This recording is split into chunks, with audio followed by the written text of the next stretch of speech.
Hi friends, today we're going to talk about Amanda Lee Koe's newest book, Sister Snake. So I've got the international copy, which is a neon green cover with a hand, a lady's hand and a snake below. And here's the Singapore cover, which is a beautiful design by a local artist. There is a green hand and a white hand. So if you have heard the news, Sister Snake is about a retelling of the Chinese legend, the legend of the white snake.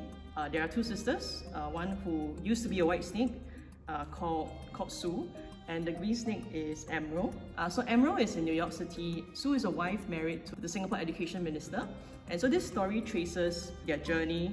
So they were estranged and then how they got back together. I think it's interesting that she contrasted the two sisters. So one is like wild and carefree, the other one is rule-abiding, and how in the end the tables turn. So that's interesting.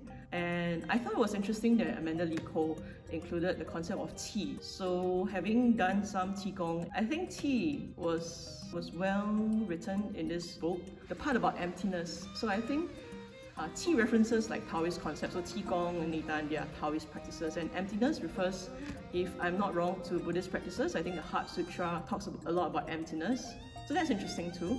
So I like how she wove these elements into the story. This is Amanda's best book so far. So I read Ministry of Moral Panic and Delayed Race of a Star. I think this was the best. And I think this is part social commentary, part magical realism and fantasy. And I thought for the international audience out there, I thought it would be interesting to tell you what's fact and what's fiction, because sometimes fact is stranger than fiction. In this book where she references the trans protests, it's true. So there was a protest outside the Ministry of Education a few years back. I'll put a screenshot of the news article and link it in the description. There was a student who was transitioning, but she was prevented too by the principal and the ministry.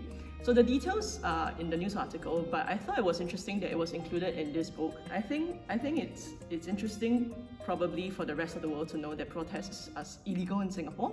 So the few people who were protesting outside the Ministry of Education, they were all arrested.